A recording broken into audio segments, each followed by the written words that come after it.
ಇಂದು ನಾನು ಈ ವಿಡಿಯೋದಲ್ಲಿ ಕೆಲವೊಂದು ಇಂಡಸ್ಟ್ರೀಸ್, ಕೆಲವೊಂದು ಉದ್ಯಮಗಳು ಹೇಗೆ ಜನರಿಂದ ಹಣವನ್ನು ಕೊಳ್ಳೆ ಹೊಡೆಯುತ್ತಾ ಜನರ ಆರೋಗ್ಯವನ್ನು ಹಾಳು ಮಾಡ್ತಾ ಇವೆ ಎಂಬುದರ ಬಗ್ಗೆ ಹೇಳಬಯಸುತ್ತೇನೆ.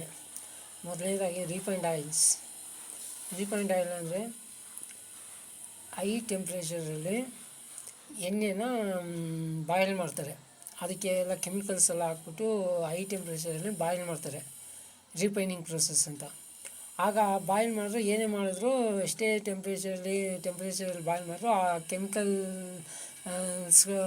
ಕೆಮಿಕಲ್ಸ್ಗಳು ಅಲ್ಲೇ ಆ ಕೆಮಿಕಲ್ ಅಂಶ ಉಳ್ಕೊಂಡ್ಬಿಡ್ತದೆ. ಆ ಕೆಮಿಕಲ್ ಕಾಂಪೋನೆಂಟ್ಸ್ ಉಳ್ಕೊಂಡ್ಬಿಡ್ತವೆ ಆಯಿಲಲ್ಲಿ. ಆ ಕೆಮಿಕಲ್ ಅಂಶ ಇರೋ ಆಯಿಲ್ನೇ ನೀವು ರೀಫೈಂಡ್ ಆಯಿಲ್ ಅಂತ ಯೂಸ್ ಮಾಡೋದು. ಅಂದರೆ it is nothing but poisoned oil. ಆ ಕೆಮಿಕಲ್ ಆಯಿಲ್ನ ಯೂಸ್ ಮಾಡೋದ್ರಿಂದ ಎಲ್ಲ ರೀತಿ ಹೆಲ್ತ್ ಹಜಾರ್ಡ್ಸ್ ಆಗುತ್ತೆ.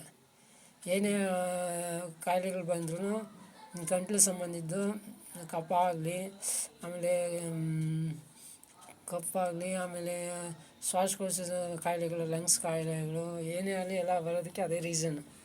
ಹಿಂದಿನ ಕಾಲದಲ್ಲೆಲ್ಲ ಕೋಲ್ಡ್ ಕಂಪ್ರೆಸ್ಡ್ ಆಯಿಲ್ ಅಂತ ಯೂಸ್ ಮಾಡ್ತಿದ್ರು, ಗಾಣದೆಣ್ಣೆ ಅಂತ. ಈಗಲೂ ಸಿಗುತ್ತೆ ಗಾಣದೆಣ್ಣೆ, ಕೋಲ್ಡ್ ಕಂಪ್ರೆಸ್ಡ್ ಆಯಿಲು ಬೆಂಗಳೂರಲ್ಲಿ ಕೆಲವೊಂದು ಕಡೆ ಸಿಗುತ್ತೆ. ವಿಜಯನಗರ, ರಾಜಾಜಿನಗರ, ಜಯನಗರ ಆ ಥರ ಕೆಲವೊಂದು ಕಡೆ ಮಾತ್ರ ಸಿಗುತ್ತೆ. ಅದು ಸ್ವಲ್ಪ ರೇಟ್ ಜಾಸ್ತಿ, 360 kg ಅನಿಸುತ್ತೆ. ಆದರೆ ಅದು ಹೆಲ್ತ್ ದೃಷ್ಟಿಯಿಂದ ಒಳ್ಳೆಯದು. ಅದನ್ನ ನೀವು ಎಷ್ಟೇ ಬಳಸಿದ್ರು, ಅದರಿಂದ ಏನೇ ಪದಾರ್ಥ ಮಾಡಿ ಎಷ್ಟೇ ತಿಂದರೂ ಏನಾಗಲ್ಲ. ಇದೇ ರೀಫೈಂಡ್ ಆಯಿಲ್ನ ನೀವು ವರ್ಷಾನುಗಟ್ಟಲೆ ಯೂಸ್ ಮಾಡ್ತಾಯಿದ್ರೆ ಎಲ್ಲ ರೀತಿ ಕಾಯಿಲೆಗಳು ಬಂದೇ ಬರ್ತವೆ. ಇನ್ನೊಂದು ಆಯಿತಾ, ಎರಡನೇ ಇಂಡಸ್ಟ್ರಿ ಯಾವುದಂದರೆ, ಎರಡನೇ ಇಂಡಸ್ಟ್ರಿ ಬಂದಿದೆ ಮೈದಾ ಬಳಸ್ತಿರಲ್ಲ ನೀವು. ಮೈದಾ ಎಷ್ಟು ಡೇಂಜರ್ ಅಂದರೆ, ಅದು ಗೋಧಿನ ರೀಫೈನಿಂಗ್ ಪ್ರೊಸೆಸ್ ಅಂತ ಮಾಡ್ತಾರೆ. ಗೋಧಿಯಲ್ಲಿರೋ ಎಲ್ಲ ಸತ್ವ ತೆಗೆದುಬಿಡ್ತಾರೆ. ಗೋಧಿ ಹಿಟ್ಟಲ್ಲಿರೋ ಎಲ್ಲ ಸತ್ವ ತೆಗೆದುಬಿಟ್ಟು ಮೈದಾ ಹಿಟ್ಟು ಅಂತ ಮಾಡೋದು. ಆ ಸತ್ವ ಎಲ್ಲ ತೆಗೆದುಬಿಟ್ಟು ಆಮೇಲೆ ಅದು ಬಿಳಿ ಬಣ್ಣ ಬರೋದಕ್ಕೆ ಬೆನ್ಸಾಯಿಲ್ ಪರಾಕ್ಸೈಡ್ ಅಂತ ಬೆನ್ಸಾಯಿಕ್ ಪರಾಕ್ಸೈಡ್ ಅಂತ ಅದೊಂದು ಯೂಸ್ ಮಾಡ್ತಾರೆ ಕೆಮಿಕಲ್ನ. ಅದರಿಂದ ವೈಟ್ ಕಲರ್ ಬರುತ್ತೆ. ಅದು ತುಂಬ ಡೇಂಜರಸ್ಸು. ಅದರಿಂದ ಗ್ಯಾಸ್ಟ್ರಿಕ್ಕು, ಒಬೆಸಿಟಿ, ಆಮೇಲೆ ಕಿಡ್ನಿಲಿ ಸ್ಟೋನ್ ಆಗೋದು, ಡಯಾಬಿಟೀಸು, ಆಮೇಲೆ ಹಾರ್ಟ್ ಪ್ರಾಬ್ಲಮ್ಸು ಎಲ್ಲ ರೀತಿ ಕಾಯಿಲೆಗಳು ಬಂದೇ ಬರುತ್ತೆ. ಆ ಮೈದಾ ಹಸಿಟ್ಟಿಂದನೇ ಈ ಬೇಕ್ರಿ ಐಟಮ್ಸ್ಗಳು 90% ಬೇಕ್ರಿ ಐಟಮ್ಸ್ಗಳು ಮೈದಾ ಹಸಿಟ್ಟಿಂದನೇ ಮಾಡಿರೋದು. ಅದನ್ನ ನೀವು ತಿನ್ನೋದ್ರಿಂದ diabetes, obesity, gastric, heart problems, ಕಿಡ್ನಿಯಲ್ಲಿ ಸ್ಟೋನ್ ಆಗೋದು ಎಲ್ಲ ರೀತಿ ಕಾಯಿಲೆಗಳು ಅದರಿಂದನೇ ಬರೋದು. ಇದೊಂದು ಇಂಡಸ್ಟ್ರಿ ಆಯಿತಾ. ಒಂದೇದು ರೀಫೈಂಡ್ ಆಯಿಲ್ದು ಇಂಡಸ್ಟ್ರಿ, ಅವರು ದುಡ್ಡು ಹೊಡಿಯೋದು ಜನರದು. ಇದು ಮೈದಾ ಹಿಟ್ಟನ್ನ ಯೂಸ್ ಮಾಡಿಕೊಂಡು ಏನೆಲ್ಲ ಬೇಕ್ರಿ ಐಟಮ್ಸ್ ಆಗಲಿ, ಪರೋಟ ಆಗಲಿ, ಏನೆಲ್ಲ ಬೇಕ್ರಿ ಐಟಮ್ಸು, ಪರೋಟ, ಕೆಲವೊಂದು ಏನೇ ಐಟಮ್ಸ್ ಮೈದಾ ಐಟಮ್ಸು ಎಲ್ಲ ಡೇಂಜರಸ್ಸೇ. ಮೈದಾ ಅಂದರೆ ಅದೊಂದು ಬಿಳಿ ವಿಷ ಇದ್ದಂಗೆ, ಸಕ್ಕರೆ ಥರ ಅದೊಂದು ಬಿಳಿ ವಿಷ. ಉಪ್ಪು ಒಂದು ಬಿಳಿ ವಿಷ, ಸಕ್ಕರೆಯನ್ನು ಎರಡನೇ ಬಿಳಿ ವಿಷ, ಮೂರನೇ ಬಿಳಿ ವಿಷ ಈ ಮೈದಾ ಹಿಟ್ಟು. ಆ ರೀತಿ ಮೂರನೇ ಇದು ಬಂದಿದೆ ಈ ಇನ್ಸೆನ್ ಸ್ಟಿಕ್ಸ್. ಅಂದರೆ ಅಗರಬತ್ತಿ, ಊದುಬತ್ತಿ ಅಂತ ಮಾಡ್ತಾರಲ್ಲ, ಅದು ಕೆಮಿಕಲ್ ಕಾಂಪೋನೆಂಟ್ಸಿಂದ ಮಾಡಿರ್ತಾರೆ. ಅದನ್ನ ಬಳಸೋದ್ರಿಂದ ಅದು ಲಂಗ್ ಕ್ಯಾನ್ಸರು ಎಲ್ಲ ಬಂದೇ ಬರುತ್ತೆ. ಲಾಂಗ್ ಟರ್ಮಲ್ಲಿ ಯೂಸ್ ಮಾಡೋದ್ರಿಂದ ಅದೆಲ್ಲ ತುಂಬ ಡೇಂಜರಸ್. ಹಿಂದಿನ ಕಾಲದಲ್ಲಿ ಗಾಳಿನ ಶುದ್ಧ ಮಾಡ್ತಿದ್ರು. ಗಿಡಮೂಲಿಕೆ ಸಾಮಗ್ರಿ, ತುಪ್ಪ, ಆಮೇಲೆ ಹಳ್ಳಿ ಕಟ್ಟಿಗೆ ಇಲ್ಲ ಮಾವಿನ ಕಟ್ಟಿಗೆ ಹಾಕಿ ಗಾಳಿನ ಶುದ್ಧ ಮಾಡ್ತಿದ್ರು, ಹೋಮ ಅಂತ ಮಾಡಿ. ಆವಾಗ ಅದು ವಾತಾವರಣ ಎಲ್ಲ ಶುದ್ಧಿ ಆಗುತ್ತೆ, ಗಾಳಿ ಶುದ್ಧಿ ಆಗುತ್ತೆ. ಅದರಿಂದ ಒಳ್ಳೆಯ ಮಳೆ ಬರುತ್ತೆ. ಕೆಮಿಕಲ್ಸ್ ಅಂಶ ಇಲ್ದಿರೋ ಮಳೆ ಬರುತ್ತೆ, ಕೆಮಿಕಲ್ ಅಂಶಗಳು ಇಲ್ದಿರೋ ಮಳೆ ಬರುತ್ತೆ.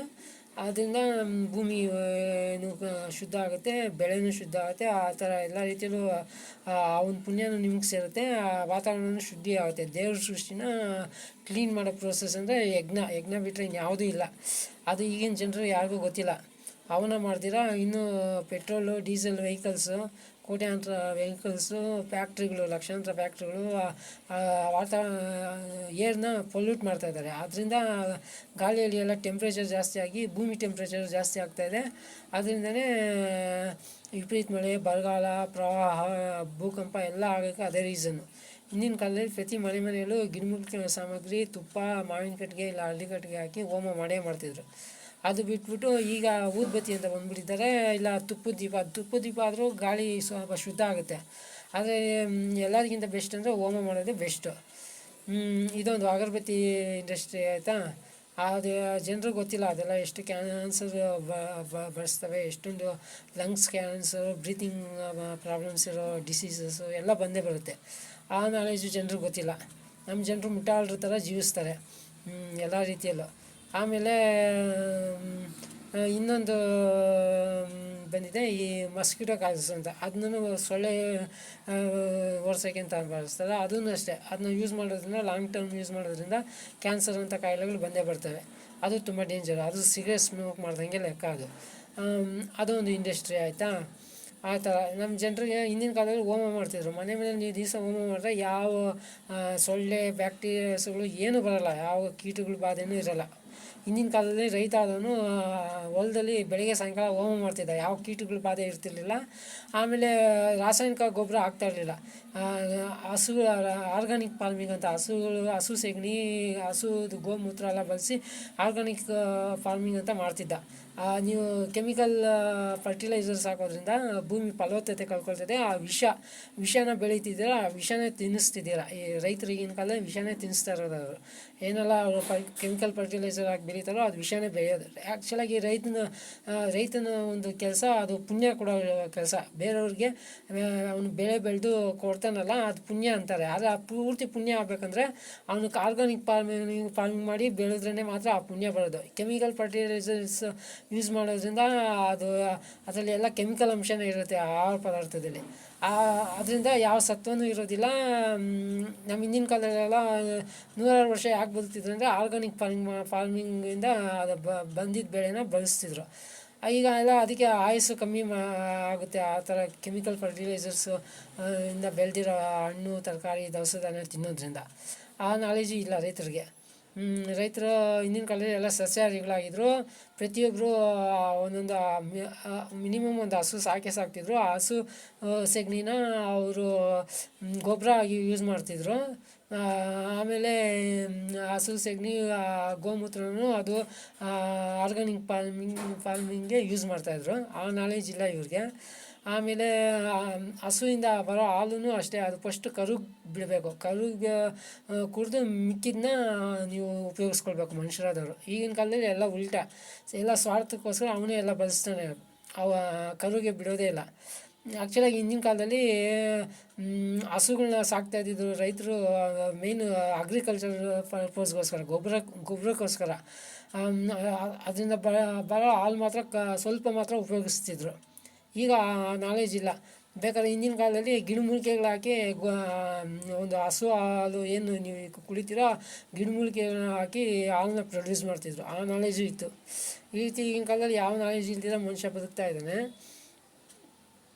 ಆದರೆ ಮಾತ್ರ ಮಾಡ್ರನ್ ಸೈನ್ಸ್ ಅಂದರೆ it is nothing but an incomplete science.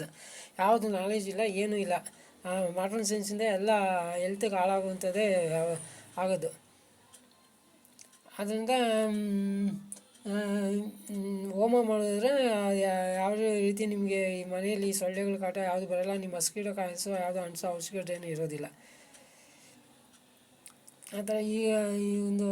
ಆಮೇಲೆ ಇನ್ನೊಂದು ಏನಂದರೆ ಈ ಪ್ರಾಣಿಗಳನ್ನ ಸಾಯಿಸ್ತಾರಲ್ಲ, ಅದು ಇನ್ನೂ ದೊಡ್ಡ ಪಾಪ ತರೋಂಥ ಕೆಲಸ. ಅದು ಜನರು ಕಾಯಿಲೆ ತರೋಂಥ ಕೆಲಸನೂ ಹೌದು. ಆ್ಯಕ್ಚುಲಾಗಿ ನೋಡೋಕೆ ಹೋದರೆ ಮನುಷ್ಯನ ಬಾಡಿ ಅದು ಕ್ರಿಯೇಟ್ ಆಗಿರೋದು ವೆಜಿಟೇರಿಯನ್ ಆಗಿ. ನಮ್ಮಲ್ಲೂ ಹಸು ಥರ ಚಪ್ಪೆ ಇದೆ, ಹಸು ಅಲ್ಲೂ ಚಪ್ಪೆ ಇದೆ. ಅದು ಬೈ ಬರ್ತು ವೆಜಿಟೇರಿಯನು, ನಾವು ಬೈ ಬರ್ತು ವೆಜಿಟೇರಿಯನು. ಹಸು ಕರಳು ಏನು ಅದು 20 ಅಡಿ ಉದ್ದ ಇರುತ್ತೆ. ನಮ್ಮ ಕರಳು ಇಂಟೆನ್ಸ್ಟೈನು 20 ಅಡಿ ಉದ್ದ ಇರುತ್ತೆ. ನೀವು ನಾನ್ ವೆಜ್ ತಿಂದರೆ ಅದು 3 ದಿವಸ ಕರಳಲ್ಲಿ ಸತ್ತೋಗಿರೋ ಏನ ಕೊಳಿತದೆ. ಅದಕ್ಕೇ 150ಕ್ಕೂ ಹೆಚ್ಚು ಕಾಯಿಲೆ ನಾನ್ ವೆಜಿಟೇರಿಯನ್ಸ್ಗೆ, ಹಾರ್ಟ್ ಪ್ರಾಬ್ಲಮ್ಮು, ಡಯಾಬಿಟೀಸ್ ಎಲ್ಲ. ಈಗೆಲ್ಲ ನಾನ್ ವೆಜ್ ಅದೇ ಒಂದು ಬಿಸ್ನೆಸ್ ಆಗ್ಬಿಟ್ಟಿದೆ. ನಾನ್ ವೆಜ್ ಮಿಲ್ಟ್ರಿ ಹೋಟ್ಲುಗಳು ಅದು ಎಲ್ಲ, ಅದನ್ನು ಪಾಪ ತರೋ ಕೆಲಸ ಮತ್ತು ಜನರು ಆರೋಗ್ಯನ ಹಾಳು ಮಾಡೋ ಕೆಲಸ. ಅದು ದುಡ್ಡನ್ನು ಜನರು ಲೂಟಿ ಮಾಡ್ತಾರೆ, ಅದು ಆರೋಗ್ಯ ಕೆಲಸ. ಆ್ಯಕ್ಚುಲಾಗಿ ನಮ್ಮ ಧರ್ಮಶಾಸ್ತ್ರಗಳ ಪ್ರಕಾರ ಅದನ್ನ ಯಾರು ಸಾಯಿಸ್ತಾನೋ ಅದನ್ನ ಆಮೇಲೆ ಅದನ್ನ ಮಾರ್ತಾನೋ ಅದನ್ನ ಕೊಂಡ್ಕೊಂಬರ್ತಾನೆ, ಆಮೇಲೆ ಅಡುಗೆ ಮಾಡೋನು, ಬಡಿಸೋನು, ತಿನ್ನೋನು ಎಲ್ರಿಗೂ ಪಾಪ ಇರುತ್ತೆ. ಅದು ದೇವ್ರ ಲೆಕ್ಕದಲ್ಲಿ ದೊಡ್ಡ ಪಾಪ. ನಮ್ಮ ಮನುಷ್ಯ ಶರೀರದಿಂದ ನಮ್ಮ ಶರೀರದಿಂದ ರಕ್ತ ತೆಗೆದ್ರೆ ಎಷ್ಟು ಆಗುತ್ತೆ, ಮಾಂಸ ಕಿತ್ತರೆ ಎಷ್ಟು ಆಗುತ್ತೆ, ಇನ್ನೊಂದು ಜೀವನ ನೀವು ಸಾಯಿಸ್ತೀರಲ್ಲ, ದೇವ್ರ ಲೆಕ್ಕದಲ್ಲಿ ದೊಡ್ಡ ಪಾಪ. ಆ ಪಾಪಕ್ಕೆ ದೇವರನ್ನ ಶಕ್ತಿ ಶಿಕ್ಷೆ ಕೊಟ್ಟೇ ಕೊಡುತ್ತೆ. ಆ್ಯಕ್ಚುಲಾಗಿ ಏನು ನೋಡೋಕೆ ಹೋದರೆ ಕೋಳಿ, ಕುರಿ, ಹಸು, ಮನುಷ್ಯರು ಎಲ್ಲ ಮಕ್ಕಳಿದ್ದಂಗೆ ದೇವ್ರ ಲೆಕ್ಕದಲ್ಲಿ.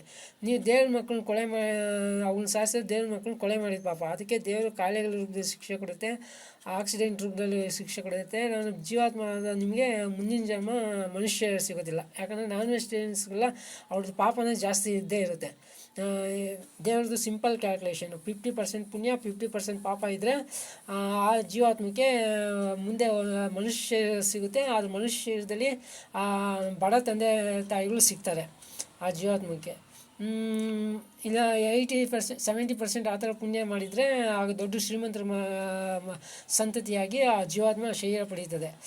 ಇನ್ನು 80% ಪುಣ್ಯ ಇದ್ದರೆ ವಿದ್ವಾಂಸರ ಸಂತತಿಯಾಗಿ ಆ ಜೀವಾತ್ಮ ಪುಣ್ಯ ಪಡೆಯುತ್ತದೆ. ಯಾವಾಗ 50%ಗಿಂತ ಪಾಪ ಜಾಸ್ತಿ ಆಗುತ್ತೋ, 60% ಆಗುತ್ತೋ, ಆಗ ಪ್ರಾಣಿ ಪಕ್ಷಿ ಶರೀರ ಇತ್ಯಾದಿ ಶರೀರ ಸಿಗುತ್ತೆ. ಆದ್ದರಿಂದ ಮಾಂಸಾಹಾರದ ದೊಡ್ಡ ಪಾಪದ ಕೆಲಸ ಅದು. ಅದು ಸೇವನೆ ಮಾಡಲೇಬಾರ್ದು. ಈ ರೀತಿ ನಾನು ಕೆಲವೊಂದು ಉದ್ಯಮಗಳ ಬಗ್ಗೆ ಹೇಳಿದ್ದೀನಿ ಈ ವಿಡಿಯೋದಲ್ಲಿ. ಇನ್ನು ಮುಂದಿನ ವಿಡಿಯೋದಲ್ಲಿ ಮತ್ತಷ್ಟು ವಿಷಯಗಳನ್ನ ಹೇಳ ಬಯಸ್ತೀನಿ. ನಮಸ್ತೆ.